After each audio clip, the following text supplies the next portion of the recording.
Hi friends ఈరోజు మనం గోరుచిక్కుడు fry ఎలా తయారు చేసుకోవాలో చూద్దామండి.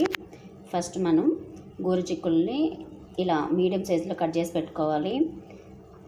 వాటర్ పోసేసుకొని శుభ్రంగా కడుక్కోవాలన్నమాట. క్లీన్ చేసేసుకొని తర్వాత ఒక బౌల్ తీసుకొని వాటర్ పోసేసి ఇవి ఉడికించుకోవాలండి.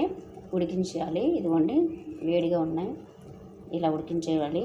ఇప్పుడు వాటర్ ఏమైనా ఉంటే వంపేసేసి వాటిని తీసి పక్కన పెట్టుకోవాలి. ఇలా ఉడికిపోయిన ముక్కల్ని వాటర్ మొత్తం వంపేసి ఇలా ఒక ప్లేట్ తీసి పెట్టుకోవాలండి. ఇప్పుడు ప్యాన్ తీసుకొని స్టవ్ వెలిగించుకొని ప్యాన్ పెట్టుకొని అందులో ఆయిల్ వేసుకోవాలి. మినపగుళ్ళు అండి, పచ్చెనపప్పు వేసేసుకోవాలి. అవి కొంచెం ఫ్రై అవ్వాలి. తర్వాత జీలకర్ర వేసుకోవాలి. ఫ్రై అయిపోయాయండి. ఇప్పుడు వెల్లుల్లి వేసుకుందాము. ఇప్పుడు ఆవాలు కొంచెం వేసుకోవాలి. అలాగే జీలకర్ర కూడా కొంచెం వేసుకోవాలి. ఇప్పుడు ఆనియన్ పీసెస్ అండి కట్ చేసి పెట్టి వేసుకోవాలి. ఆనియన్స్ కూడా ఫ్రై అయిపోయాయండి. ఇప్పుడు కరివేపాకు వేసుకోవాలి. కరివేపాకు కూడా ఫ్రై అయిపోయింది. మనం ఉడికించి పెట్టినటువంటి గోరుచిక్కుడు ముక్కల్ని ఇందులో వేసేసుకొని ఇప్పుడు కలిపేసుకోవాలి. ఒకసారి మొత్తం ఈ పోపు మొత్తం కలిసేలాగా కలుపుకోవాలి.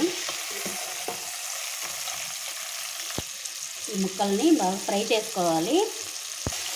మధ్య మధ్యలో కలుపుకుంటూ ఫ్రై చేసుకోవాలి. ఇప్పుడు పసుపు వేసుకోవాలి. పసుపు వేసుకొని కలుపుకోవాలి. మనం ఆల్రెడీ గోరుచిక్కుడు ముక్కలు ఉడికించేటప్పుడే సాల్ట్ వేసాం కదండి, వేసి ఉడికించాం కదా. సో ఇప్పుడు మనం చూసుకొని వేసుకోవాలన్నమాట సాల్ట్ని. ఇప్పుడు కలిపేసుకుందాం.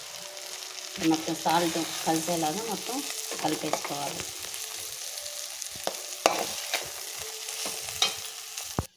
మొత్తం ఫ్రై అయిపోయాయండి. ఇలా ఫ్రై చేసుకోవాలి. ఇది కొబ్బరి కారం అండి.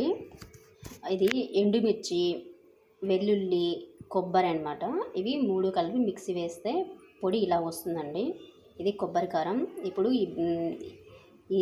ఈ ఫ్రైలో ఇది పొడేస్తాం అన్నమాట. ఇది కొబ్బరి కారం అంటారు. ఇది వేసేసుకుంటే టేస్ట్ బాగుంటుందండి. ఏం లేదండి, ఎండుమిర్చి, కొబ్బరి, వెల్లుల్లి, కొంచెం సాల్ట్ వేసుకొని మిక్సీ పట్టేయండి. ఆ పొడి ఇందులో వేసేసుకుంటే టేస్ట్ బాగుంటుంది. కలిపేసుకోవాలి. ఇప్పుడు మొత్తం ఆల్రెడీ మనం సాల్ట్ వేస్తున్నాము. ఉడికించేటప్పుడు చూసుకొని టేస్ట్ తగిన విధంగా వేసుకోండి. ఇప్పుడు ఈ పొడి మొత్తం ముక్కలకు పట్టేలాగా కలిపేసుకుందాం.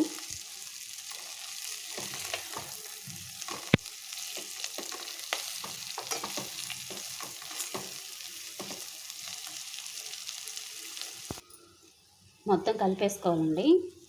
ఇలా కలిపేసుకున్నాం మొత్తం.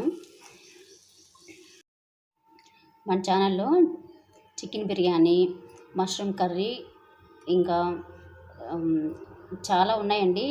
చట్నీస్ కానీ అన్నీ చాలా ఉన్నాయి.